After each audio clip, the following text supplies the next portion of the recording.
We will know soon enough, in a matter of weeks, not months, whether Russia is serious about peace or not. I hope they are. It would be good for the world if that war ended. But obviously we have to test that proposition. The Russians know our position in terms of wanting to end the war, and we will know from their answers very soon whether they are serious about proceeding with real peace or whether this is a delay tactic. It's a delay tactic. The president's not interested in that.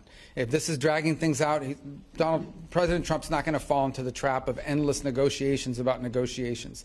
We will know soon enough whether or not Russia is serious about peace. If they are, that'll be great. Then we can move towards peace. If they're not, then we'll have to reevaluate where we stand and what we do moving forward about it. To me, at the end of the day, what's going to matter here is whether we're going to move towards peace or not. If peace is real, we will know soon enough.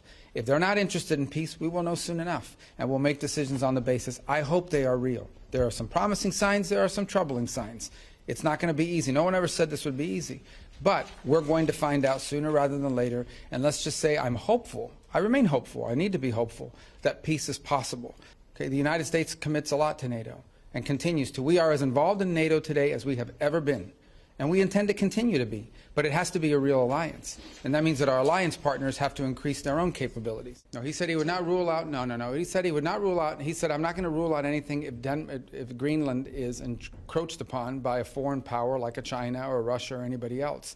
But it doesn't matter because Greenlanders are going to make a decision. They're the ones that want to get away from Denmark. They're the ones that want to be independent. Not us. We didn't come up with that idea. They did. No, their economies are not crashing. Their markets are reacting to a dramatic change in the global order in terms of trade. And so what happens is pretty straightforward. If you're a company and you make a bunch of your products in China, and all of a sudden shareholders or people that play the stock market realize that it's going to cost a lot more to produce in China, your stock is going to go down.